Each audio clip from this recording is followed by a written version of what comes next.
8:38 en la mañana, le damos la bienvenida, el buenos días al doctor Carlos Durán. Doctor, esta transición que se dio hace poco nada más en el gabinete ministerial, una vez concluido el paro de los 18 días de junio pasado, dejó el Ministerio de Salud un poco tambaleando, ¿no? Porque renunció la doctora Garzón. Quisiera también una reflexión suya con respecto de lo que fue el paso de la doctora Garzón por el Ministerio de Salud, tomando en cuenta que siempre va a estar el tema de la vacunación ahí como la gran gestión, pero ¿qué hubo más allá de la vacunación? O sea, ¿cómo quedó el sistema de salud después del paso de Garzón por el Ministerio? Y ahora con la llegada del doctor Ruales, ¿qué es lo que ha pasado en estos días? ¿Si la cosa ha mejorado o no ha mejorado? ¿Cuánto tiempo más tiene que esperar el Ecuador para que se vuelva a normalizar la atención en el sistema público de salud? Bienvenido, buenos días. Buenos días, Alexis. Permítame empezar diciendo que el cambio y la transición no fue la transición que uno desearía de una cartera tan importante como la cartera de salud. Digamos, esos días que tuvimos de no saber exactamente quién asumía el cargo de ministro o ministra de Salud Pública, un poco dejaron entrever algunas cosas. Quizás la principal es la improvisación al hacer este tipo eh, de acciones, ¿no? La improvisación desde Carondelet. El paso de la ministra Garzón, digamos, la ministra Garzón, por supuesto, como usted lo ha dicho, pasará a la historia como quien lideró la gran campaña de vacunación.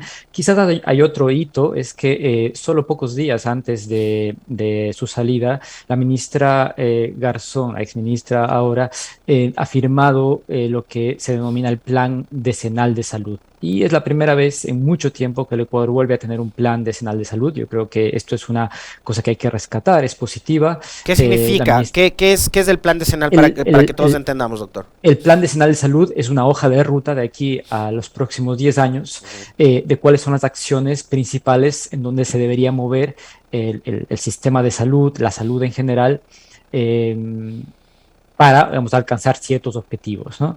Y esto es una cosa que el Ecuador carecía desde hace algún tiempo y es bueno que lo tengamos ahora, digamos. Es bueno que efectivamente el plan que, insisto, ha sido una de las últimas firmas de la ministra Garzón, pueda en determinado momento ya ponerse en marcha con el ministro Ruales y de aquí en adelante los que ocupen esa cartera de Estado, ¿no? Entonces, creo que son dos de los grandes aspectos del paso de la ministra Garzón por el Ministerio de Salud. A ver, asume el doctor José Ruales. ¿Podemos ver el video, por favor? Que además ha resultado ser no solo especialista en medicina, sino también un excelente comunicador. Veamos qué es lo que nos dice en su primer spot publicitario el nuevo ministro de Salud, por favor.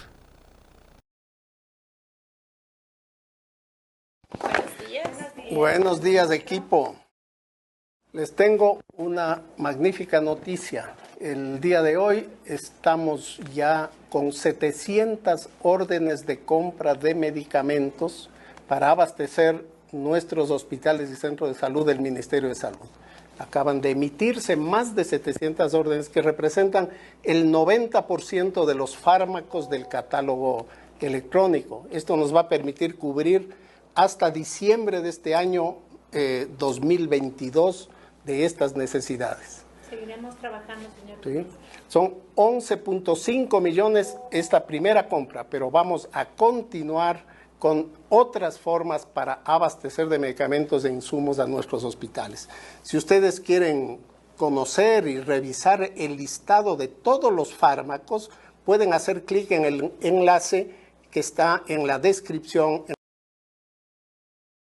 Doctor Durán, ¿es real esto? ¿Ha hecho ya el gobierno estas compras que anuncia en este spot del ministro entrante? No es imposible hacer compras tan rápidas. Es cierto que el ministro entrante tiene un marco de emergencia que le permite ejecutar los fondos de manera más rápida. En la primera pregunta, Alexis, usted me decía, bueno, ¿cuáles son los retos del ministro Ruales? Creo que hay muchos y a varios niveles. Desde mi punto de vista, hay dos que son principales. En primer lugar, desde el punto de vista organizativo, creo que el ministerio en general eh, necesita en este momento volver a tener un rol protagónico como la cabeza del Sistema Nacional de Salud. Creo que esto es uno de los problemas a partir de la salida de la ministra Espinosa en el año 2019. Lo que hemos tenido ha sido digamos, un recambio increíble de ministros, otros incluso impresentables, y que en este momento lo que necesitamos en realidad es ya un Ministerio de Salud que asuma ese rol, ¿no? Y eso no significa solamente reuniones o sentarse con uno o con el otro desde el punto de vista o desde el ámbito evidentemente político, sino también activar varios mecanismos de coordinación, digamos, bajo el Sistema Nacional de Salud del Ecuador, que tiene una como característica principal la fragmentación de su sistema. Lo que uno requiere como autoridad sanitaria es procurar al máximo que que los mecanismos de coordinación funcionen, estén bien aceitados, los pacientes puedan efectivamente moverse de un miembro de la Red Pública Integral de Salud a otro miembro de la Red Pública Integral de Salud sin que ellos necesariamente sientan los pacientes.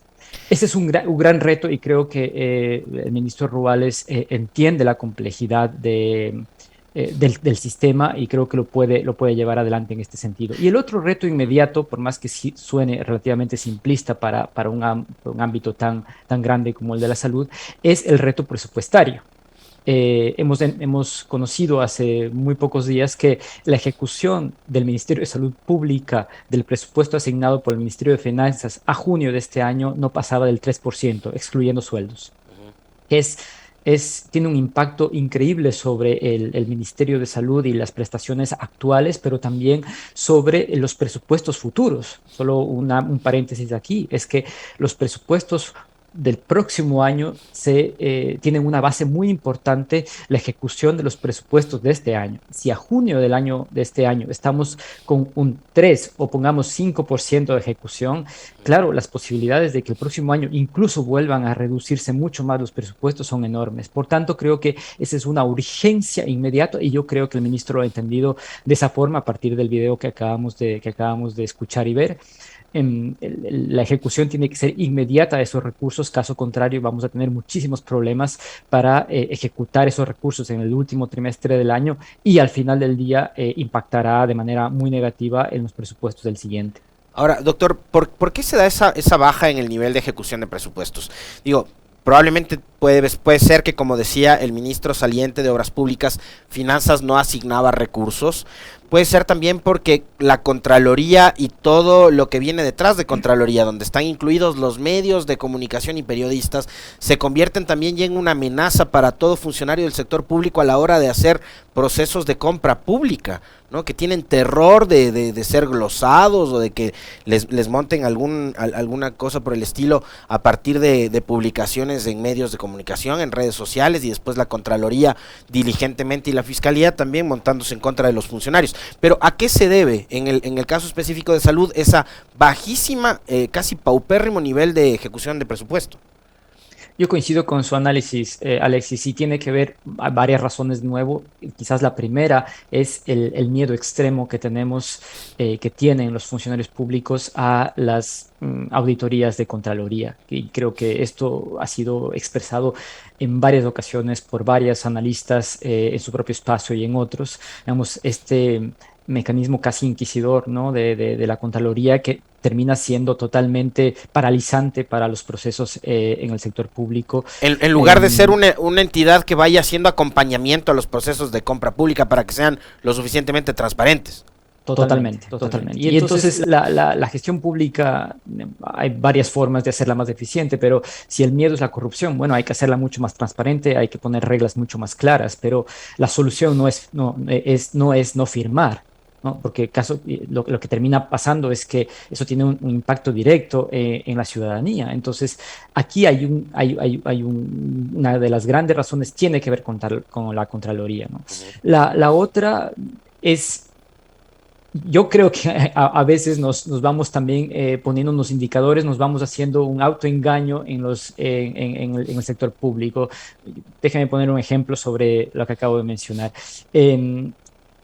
para el análisis de abastecimiento de medicamentos, uno tiene tres niveles de análisis del stock, ¿no? De lo que uno tiene en su servicio de salud. El análisis crítico, el stock crítico, perdón, más o menos dice que yo tengo un stock que está ahí guardado en mi bodega del 10% de lo que debería, del ideal, ¿no? Eh, Al indicador que se envía a planta central, ese stock crítico del 10% lo ponen como abastecido, ¿no? Cuando en realidad no es abastecido. Estoy al 10%, estoy a punto de quedarme sin el medicamento que entregar a la ciudadanía y por tanto tengo que activar todos los mecanismos de compra inmediatamente porque el stock es crítico, como lo dice los niveles de análisis de stock en mi unidad. Pero lo que termina, o la traducción, es que estoy abastecido, o sea, con un 10% estoy abastecido y por tanto se frenan todos los procesos porque pues a mí lo que me llega es que estoy abastecido, ¿no? Entonces, creo que hay que ser mucho más transparente y claro también a la interna del ministerio se tienen que abrir muchos procesos, se tienen que transparentar muchos procesos y efectivamente admitir que hay problemas y a partir de esos problemas intentar solucionarlos, ¿no? Y la tercera tiene que ver con los equipos y la experiencia de los equipos a la interna del Ministerio de Salud Pública. Creo que esto es muy importante. Si uno pone al frente de la coordinación administrativa financiera del Ministerio de Salud Pública, que es un Ministerio de Salud Pública, un Ministerio de Salud que maneja un ministerio, una cartera de Estado que maneja unos presupuestos impresionantes, a alguien con muy poca experiencia, por supuesto que esos procesos se van a retrasar. Entonces, el análisis viene de muchas aristas, pero podríamos concentrar en esas tres, Alexis. Contraloría, ser mucho más claros y transparentes a la interna, digamos, sincerar lo que está pasando. Y tercero es que el personal, hay que escoger muy bien quién está al frente de todos estos procesos. Ahora, cuando hablábamos del refrescamiento en el gabinete, el doctor Carlos Durán, nuestro invitado hoy, decía se notó un cierto grado de improvisación y me parece que sí, claro, porque siendo el Ministerio de Salud uno de los ministerios más importantes por lo que tiene bajo su responsabilidad y además por la cantidad, como decía el doctor Durán, de presupuesto que maneja, probablemente debía haber sido, digamos, de los primeros cambios en conocerse o en anunciarse, o tenía que haber sido la posesión del nuevo ministro en aquel evento público que se llevó a cabo en el Palacio de Gobierno, ¿no es cierto? Pero resulta que cuando se conoce la designación de quien supuestamente asumiría el ministerio, que era el doctor Esteban Ortiz, hubo una campaña en redes sociales, ¿no? Como etiquetándolo de inmediato, ¿no? Vinculándolo con un gobierno anterior, etcétera, etcétera, y el presidente Lasso, como ocurrido en otros momentos, termina cediendo ante, digamos, esta corriente de estos barras bravas que hay en Twitter sobre todo, ¿no es cierto? Y ahí yo coincido, evidentemente hubo un nivel altísimo de improvisación a la hora de designar al nuevo secretario de Estado de un ministerio tan importante como es el de salud. A su criterio, doctor, por la experiencia además, habiendo sido viceministro, por lo que está pasando el Ecuador en este momento, es decir, yo creo que todavía no podemos hablar ni siquiera de una pospandemia, sino la pandemia todavía está ahí, hemos visto el rebrote de casos de COVID en los últimos días, etcétera. ¿Cuál era el perfil que necesitaba el Ministerio de Salud como para poder asumir esto? Porque además quien asume el ministerio, y por eso también llama la atención la demora a la hora del anuncio, es quien venía detrás, era el número 2, era el viceministro de la señora Garzón. Entonces, ¿cuál era el perfil? ¿Quién tenía que haberse hecho cargo en este momento de un ministerio tan importante? Alexis, yo creo y ratifico de nuevo mi posición inicial. Se notó mucha improvisación en el momento de la transición. Digamos, no se puede, incluso voy a utilizar la palabra jugar con la ciudadanía y con la opinión pública a ese nivel. Digamos, estamos hablando del Ministerio de Salud. Uno anuncia una cosa, luego pasaron por lo menos 48, 72 horas en que los rumores iban y venían. Efectivamente el perfil de Esteban Ortiz salió en redes sociales sin que rápidamente él también salió a anunciar que había estado en conversaciones, pero nada más. Y mi pregunta en realidad es si como presidente de la República se declara un estado de excepción, un estado de emergencia en el Ministerio de Salud Pública, que además es un decreto de emergencia de difícil análisis porque le pone algunos condicionantes para esa emergencia, en realidad era necesario en ese momento el cambio de la ministra de Salud. Yo, a mí me sigue, yo no estoy completamente seguro, digamos, desde el punto de vista estrictamente de estrategia para llevar a cabo la emergencia, vamos, que es una cosa, palabras mayúsculas, una emergencia en un sector estratégico implica muchísimos, una inyección de recursos muy altos, pero también implica unos equipos que tengan cierta experiencia para poder ejecutar esas acciones, ¿no? Si finalmente declaro una emergencia y decido al final cambiar la cabeza del Ministerio de Salud Pública en este caso, yo creo que el perfil adecuado efectivamente era el del doctor Ruales.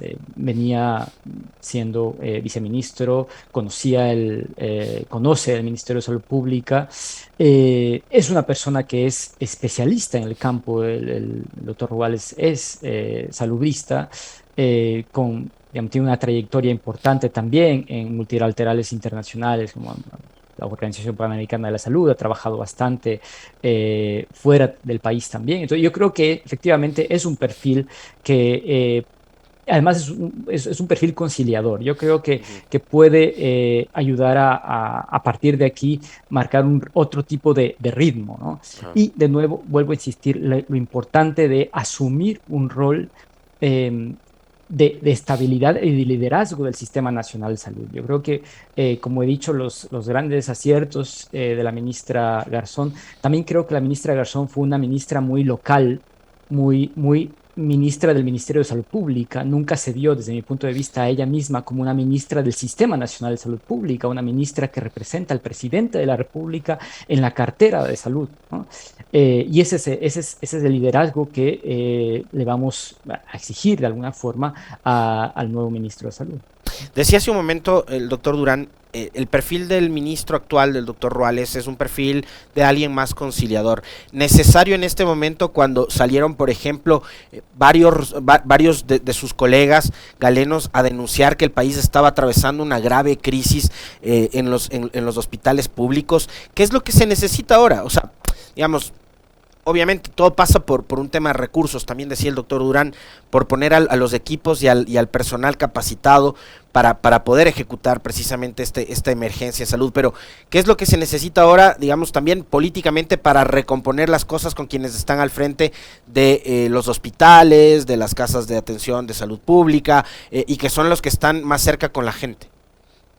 Creo que lo importante de un ministro mejor comunicador o con una estrategia de comunicación más certera, si uno se fija lo que pasó en los últimos meses con la ministra Garzón, es que la ministra Garzón al final terminó en entrevistas muy accidentadas, enfrentada tanto con el entrevistador como con gente que estaba acompañando su tertulia.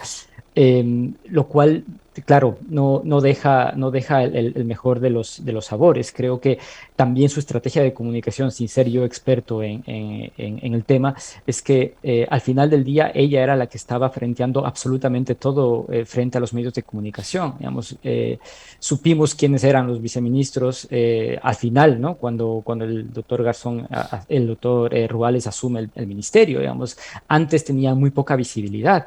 Y yo recuerdo cuando estuve en el Ministerio de Salud Pública, hay, digamos, unas cabezas que son visibles también, hay voceros que en este caso son los viceministros o viceministras que también deben asumir cierto rol de alguna forma para apoyar al ministro en esa tarea comunicacional. Creo que esto es muy importante a partir de ahora. Digamos, el Ministerio de Salud necesita una estrategia clara de comunicación frente a los medios de comunicación, frente a los ciudadanos. Creo que se necesitan tender muchos más puentes de comunicación con varias organizaciones, no solo con el Consejo Nacional de Salud, que obviamente es el consejo por excelencia para vamos, aglutinar diferentes puntos de vista, pero también hay mecanismos de organización interna. Por ejemplo, no hace muchos años teníamos los pacientes que necesitaban una emergencia en el Eugenio Espejo, Hospital del Ministerio de Salud Pública, y que en ese momento no podían asistir porque estaban mucho más cerca del Carlos Andrade Marín, o el Eugenio Espejo les admitía, luego no tenían una cama, bueno, eran derivados al Hospital de la Seguridad Social, al Carlos Andrade Marín. Digamos, este tipo de transferencias entre hospitales públicos sucedían. Esto ha caído a un nivel prácticamente de cero, Alexis, y esto no podemos desperdiciar. Tenemos una red de prestadores públicos que es fuerte, que tiene mucho personal, que tiene mucha capacidad de resolución, no podemos desperdiciarla. Ese tipo de cosas hay que recuperarlos y hay los mecanismos para que esa recuperación se dé en el corto plazo. Ahora, doctor, vamos ya cerrando la entrevista, se nos va terminando el tiempo. Quisiera también un análisis suyo con respecto del tema pandemia. ¿Cómo estamos actualmente en el Ecuador con respecto de lo que ha sido la presencia del COVID, del virus? Y sobre todo saber si fue o no una decisión acertada la que adoptó el gobierno nacional en abril pasado, cuando dijo que ya no era obligatorio el uso de las mascarillas, y hoy hemos experimentado esta suerte de rebrote en los últimos días. Es una pregunta difícil, Alexis, porque no me considero experto en el tema de COVID. No soy la persona en realidad para comentar sobre el tema. Lo que ha pasado en muchos países es que varios países han abierto ciertas restricciones, ¿no?, para intentar volver. Yo en este momento me encuentro residiendo en España.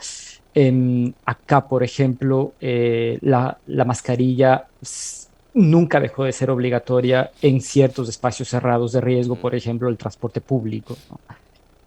Pero sí que se abrió la posibilidad de que en la calle, por ejemplo, uno pueda desprenderse del tapabocas. Lo cual a mí me parece, desde el punto de vista muy, digamos, práctico, me parece que es una recomendación que tiene mucho asidero, ¿no? Yo, si estoy en la calle, la posibilidad de contagiarme del virus es mínima. Pero me va a disculpar porque no tengo una visión mucho más amplia sobre en todo COVID. caso, sigue siendo recomendable mantener como un hábito ya el uso de la mascarilla, ¿no? Nadie le va a poder decir que no, tampoco. Entonces, yo sí creo que en espacios cerrados, en un momento en el que la curva está subiendo, creo que es importante. Lo que yo sí creo que ha faltado, y esta es una crítica en general a muchos de los gobiernos en la pandemia, viendo ahora en retrospectiva algunos años atrás, es que nos ha faltado, y ha sido una demostración de cuánta falta nos hace de tomar en serio los datos, ¿no? Solo los datos, la posibilidad de monitorizarlos prácticamente en tiempo real, nos dan la posibilidad de tomar acciones en tiempo real. Si no tenemos datos que nos permitan saber que las curvas están subiendo, que los contagios están subiendo, que los ingresos en terapia intensiva están subiendo, pues no podemos tomar decisiones. Yo no estoy seguro, Alexis, quizás usted tenga más información, pero yo no estoy seguro si tenemos información diaria, por ejemplo, de fallecidos o de ingresos a terapias intensivas en el Ecuador. Yo este dato no lo he visto, francamente, y me parece que ahí es donde tenemos que poner mucha atención y tenemos que pedir que ese tipo de información se haga pública para que los ciudadanos y los tomadores de decisiones puedan tomar información acertada. Le quiero agradecer muchísimo al doctor Carlos Durán por haber aceptado la invitación a esta entrevista. Un fuerte abrazo, doctor. Gracias.